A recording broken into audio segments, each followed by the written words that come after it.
No último ano, muitas foram as decisões judiciais que garantiram direitos a quem buscou a Justiça Federal da Primeira Região.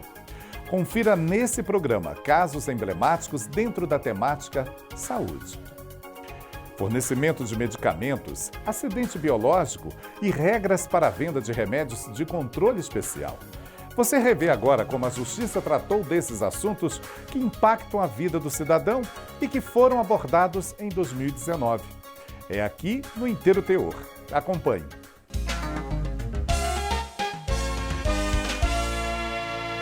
Por lei, a venda de medicamentos de controle especial só pode ser feita diretamente na farmácia, sob pena até de interdição do estabelecimento. Mas uma empresa questionou a legislação que proíbe televendas para esses remédios e o assunto foi julgado pelo TRF1. Saiba mais detalhes com Daniela Garcia.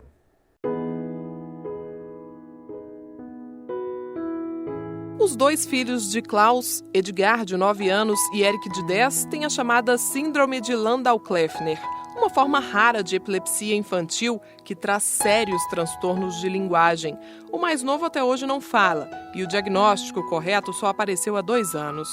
O que ele tinha, nos diziam que era autismo e a gente acreditava. Então, foi um choque, né? Porque depois que a gente começou a tratar a epilepsia, o comportamento dele melhorou muito, né? A gente percebeu que muito do que ele tinha, que era dito autismo, na verdade era efeito da epilepsia, né? Todos os dias, as duas crianças precisam tomar 7 remédios.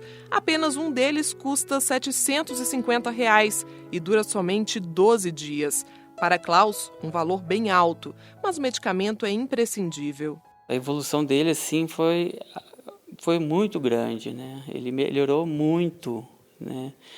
Antes ele até comia chinelo, ele comia as coisas, ele tinha e ele não tem mais isso, né? Ele está muito mais tranquilo, ele não tem mais surtos de agressividade, nem de aquelas surtos de como se estivesse sentindo dor. Enfim, aí a gente nunca mais teve esse tipo de problema, né? Era da epilepsia, né? No Brasil inteiro, há famílias como a de Klaus, enfrentando verdadeiras batalhas para seguir com o tratamento adequado de doenças raras. Em um dos casos, uma cidadã buscou a Justiça Federal para conseguir um medicamento de alto custo não constante na lista do SUS, Lomitapida. Ela tem uma grave doença genética que eleva drasticamente os níveis de colesterol e precisava do remédio para seguir o tratamento prescrito pelo médico. Já em primeira instância, ela garantiu o direito. A União recorreu ao TRF1, alegou que a intervenção do judiciário somente pode ocorrer de forma excepcional e se comprovada a omissão do poder público ou inadequação da política pública existente, o que não se revela no caso.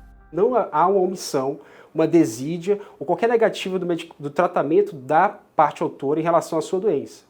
O Sistema Único de Saúde, ele dispõe de protocolo clínico e terapêutico para a doença que a parte alega ter, uma série de medicamentos que são fornecidos amplamente no Sistema Único de Saúde, à exceção do medicamento que a parte pleiteia, que é a Lomitapida. O medicamento não tem registro na Anvisa e não foi incorporado ao Sistema Único de Saúde por essa razão especialmente. Os argumentos foram rejeitados pelo tribunal. A quinta turma destacou que já há jurisprudência no sentido de disponibilizar fármacos fora da lista do SUS em caráter excepcional, se atendidos certos requisitos, como demonstração de imprescindibilidade do medicamento. Este advogado acrescenta os outros pré-requisitos, que são ineficácia dos remédios fornecidos pelo SUS e comprovação de hipossuficiência do requerente. Mesmo que esse medicamento não esteja registrado na Anvisa, há jurisprudência já no STJ e em discussão no STF, dizendo que se essa medicação, ainda que não registrada na Anvisa, já tem registro no seu país de origem e prova de eficácia para aquela lesão, normalmente é deferido o pedido do paciente também.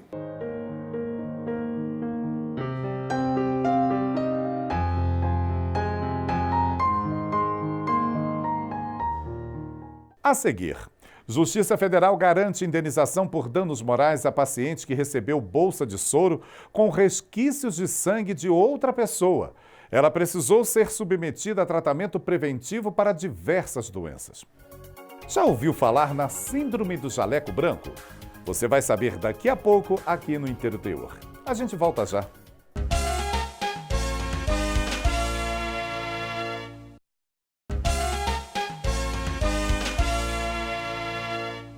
Na área de saúde, qualquer erro pode ser fatal, mas mesmo quando não é, se houve o erro, existe o dever de indenizar.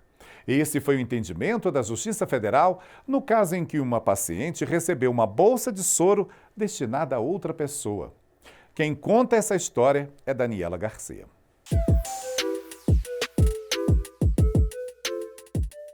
Entrar no hospital é motivo de desespero para algumas pessoas. Quando se fala em remédio na veia, então, muita gente não quer nem ver a agulha.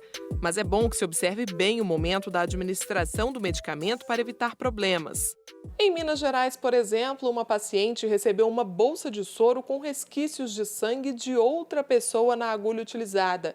Na etiqueta da substância, constava o nome correto de quem deveria ter recebido, mas a técnica de enfermagem responsável acabou administrando o soro na paciente errada. Após o acidente biológico, a mulher precisou ser submetida a um tratamento profilático para HIV, hepatite, sífilis e outras doenças. Por fim, os exames não apontaram nenhuma contaminação na mulher, mas ficou trauma. Inconformada, ela entrou com uma ação na justiça. Ela teve que se sujeitar a uma série de exames vinculados a doenças sífilis, HIV e outras doenças que ela poderia ter contraído. Era uma pessoa que amamentava, ela teve que suspender a amamentação. Então, de alguma forma, ela se viu surpresa com tudo isso e isso impactou de uma forma muito profunda a vida dela.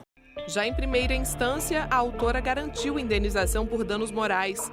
O caso foi parar no Tribunal Regional Federal da Primeira Região e a quinta turma fixou o valor da indenização em R$50 mil. É a avaliação que foi feita na turma, no sentido de avaliar o dano que foi dado a essa pessoa por ocasião desse erro da instituição. Naturalmente que não existe a avaliação da culpa, isso daí é um direito objetivamente avaliado. Então, no momento em que houve o erro, automaticamente existe a responsabilização em indenizar.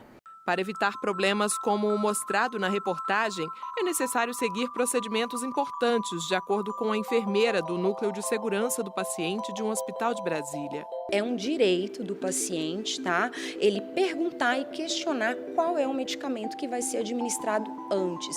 Conferir sempre se o frasco de soro, se aquele equipo, antes de ser realizada a primeira aplicação, ele está livre de qualquer sujidade e conferir se o medicamento tem um nome destinado a ele. Essa seria uma das formas mais seguras da gente estar evitando algum erro ou até a troca de medicação entre um paciente e outro.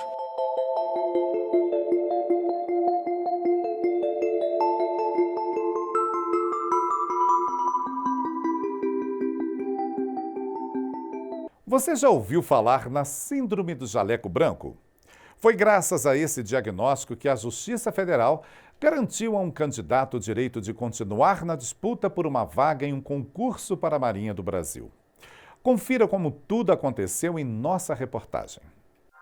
Pode ser só uma consulta de rotina ou mesmo apenas para medir a pressão. Quando o Gilson vê o jaleco branco... É apavorante. Falou que é para médico, é jaleco branco, eu já fico apavorado. É um medo, assim... Não sei explicar como é que é. Mas mesmo aferindo, se for só para aferir pressão, eu já chego lá com palpitações e aí já vai estar alterado. E deu mesmo. A pressão dele, que costuma ser 12/8, o considerado normal, foi a 14 só de chegar no consultório. Ele já fez todos os exames necessários e constatou que não é hipertenso. O quadro é conhecido como Síndrome do Jaleco Branco. Ela é caracterizada por valores anormais da pressão durante a consulta médica.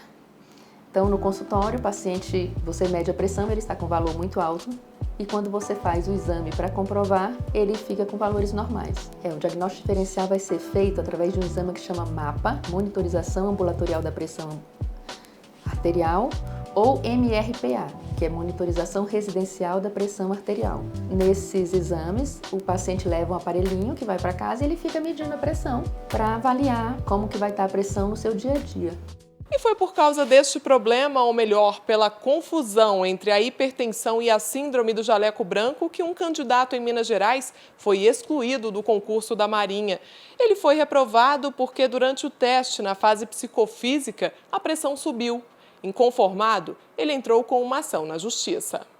Já em primeira instância, ele conseguiu comprovar com exames médicos que a elevação aconteceu apenas durante a medição porque sofre da síndrome do jaleco branco. A União sustentou que o Poder Judiciário não pode alterar as normas estabelecidas no edital e o caso foi parar no TRF da Primeira Região. A 5ª turma do tribunal destacou que a legislação de fato prevê a realização de inspeção médica para ingresso no cargo.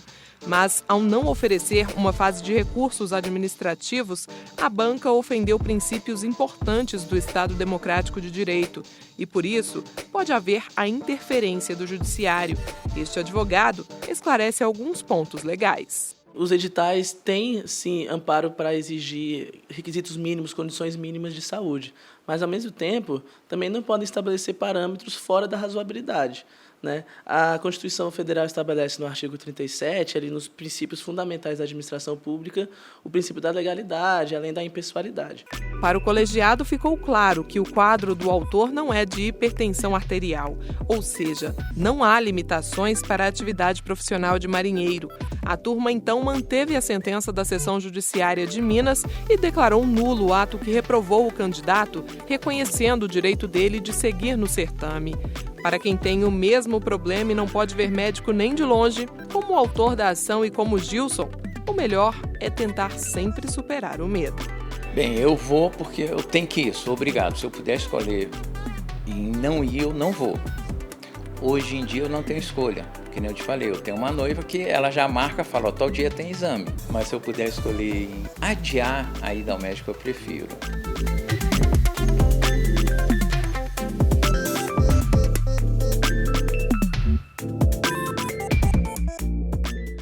Esse foi o Inteiro Teor. Você ficou sabendo aqui como a Justiça Federal da Primeira Região tem tratado questões de saúde demandadas pelos cidadãos. Você pode ficar com a gente no nosso portal e também nas redes sociais como Facebook, YouTube e Instagram. Até o próximo programa. Tchau!